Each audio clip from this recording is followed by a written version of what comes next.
Bienvenue à la foire virtuelle. Je suis Fovie, votre micro-intervieweur. Accompagnez-moi à la rencontre de personnages uniques.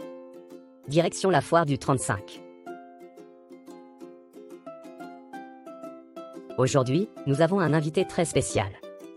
Il est petit, métallique, et il est l'allié indispensable de tout tapissier. Accueillons le Ramponneau. Salut à tous. Enfin, une occasion de sortir de l'atelier et de faire le show. Dites-nous, comment avez-vous commencé votre carrière dans la réfection de fauteuils? Eh bien, tout a commencé quand j'étais encore un simple morceau de métal. On m'a chauffé, martelé, et voilà, un beau Ramponneau. Depuis, je me suis fait un nom dans le monde du mobilier. Certains m'appellent même le Picasso du clou. Picasso du clou, vraiment? Intéressant. Votre forme et votre poids parfait en font un outil de choix pour clouer les tissus avec précision. Pouvez-vous nous parler de votre expérience avec les tissus les plus difficiles? Les tissus difficiles, c'est mon terrain de jeu. Le velours? Un petit câlin de ma part et il est en place.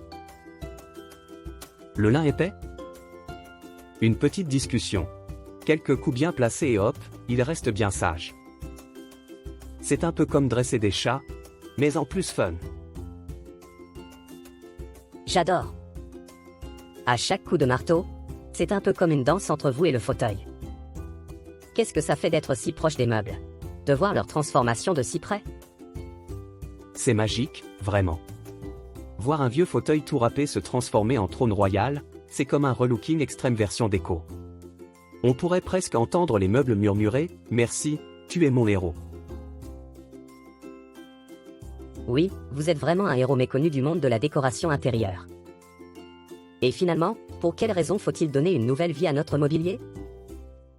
Ah, les raisons sont nombreuses, mon ami. C'est écologique. Rénover au lieu de jeter, c'est un peu comme sauver un arbre tout en évitant de remplir la planète de vieux fauteuils déprimés. Les fauteuils déprimés, c'est triste, en effet. Et puis, c'est sentimental. Chaque meuble a son histoire. En le rénovant, vous préservez un morceau du passé. Imaginez un vieux fauteuil dire « Oh, merci. Tu m'as sauvé de la déchetterie.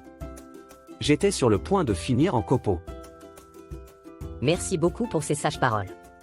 À la prochaine, pour une nouvelle rencontre dans les allées de la foire expo virtuelle.